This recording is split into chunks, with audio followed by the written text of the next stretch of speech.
ನಿಮ್ಮ ಜೀವನದಲ್ಲೂ ಇಂತಹ ಸಮಯ ಬಂದಿದೆಯಾ? ನೀವು ಒಂದು ದೊಡ್ಡ ಕನಸು ಕಾಣ್ತೀರಿ, ಏನೋ ಸಾಧಿಸಬೇಕು ಅನ್ಕೊಳ್ತೀರಿ. ಆದರೆ ನಿಮ್ಮ ಆಪ್ತರು, ನಿಮ್ಮ ಗೆಳೆಯರು, ಕೊನೆಗೆ ನಿಮ್ಮ ಮನೆಯವರು ಕೂಡ ನಿಮ್ಮನ್ನು ನೋಡಿ ನಗುತ್ತಾರೆ. ಇದು ನಿನ್ನ ಕೈಯಲ್ಲಿ ಆಗಲ್ಲ ಅಂತ ಮುಖದ ಮೇಲೆಯೇ ಹೇಳ್ತಾರೆ. ಆ ಕ್ಷಣ ನಿನಗೆ ಅನ್ಸುತ್ತೆ, ಈ ಪ್ರಪಂಚದಲ್ಲಿ ನನ್ನ ಬೆನ್ನಿಗೆ ನಿಲ್ಲೋರು ಯಾರೂ ಇಲ್ಲ, ನನ್ನನ್ನು ನಂಬೋರು ಒಬ್ಬರೂ ಇಲ್ವಾ ಅಂತ. ನಿಮಗೆ ಅದು ದೊಡ್ಡ ಪ್ರಾಬ್ಲಮ್ ಅಂತ ಅನ್ಸುತ್ತೆ ಅಲ್ವಾ? ನನ್ನ ಮಾತು ಕೇಳಿ, ಯಾರು ನಿಮ್ಮ ಮೇಲೆ ನಂಬಿಕೆ ಇಡದೇ ಇದ್ರೆ ಅದು ನಿಮ್ಮ ಪ್ರಾಬ್ಲಮ್ ಅಲ್ಲವೇ ಅಲ್ಲ. ವಾಸ್ತವದಲ್ಲಿ ಅದು ನಿಮ್ಮ ಪಾಲಿಗೆ ಬಂದಿರೋ ಅತಿ ದೊಡ್ಡ ಆಪರ್ಚುನಿಟಿ. ಯಾಕೆ ಗೊತ್ತಾ? ಯಾರಾದರೂ ನಿಮ್ಮ ಮೇಲೆ ನಂಬಿಕೆ ಇಟ್ಟರೆ ಅಲ್ಲಿ ನಿರೀಕ್ಷೆಗಳ ಭಾರ ಇರುತ್ತೆ.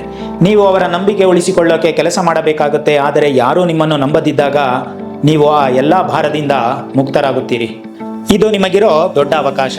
ಯಾರು ನಿಮ್ಮನ್ನು ಗಮನಿಸುತ್ತಿಲ್ಲ ಅಂದಾಗ ನೀವು ಶಾಂತವಾಗಿ ನಿಮ್ಮ ಕೌಶಲ್ಯಗಳನ್ನು ಉತ್ತಮಪಡಿಸಿಕೊಳ್ಳಬಹುದು. ಸೋಲಿನ ಭಯವಿಲ್ಲದೆ ಪ್ರಯೋಗಗಳನ್ನು ಮಾಡಬಹುದು.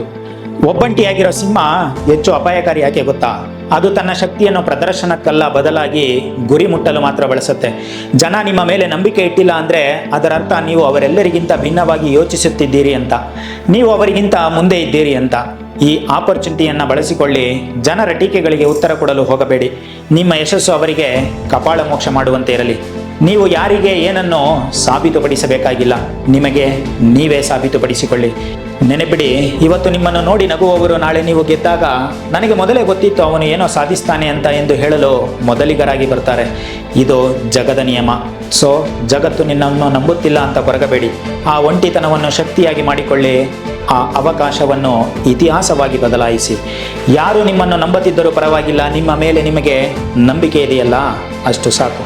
ಮತ್ತೊಂದು ವಿಡಿಯೋ ಜೊತೆ ನಾಳೆ ಸಿಗ್ತೀನಿ.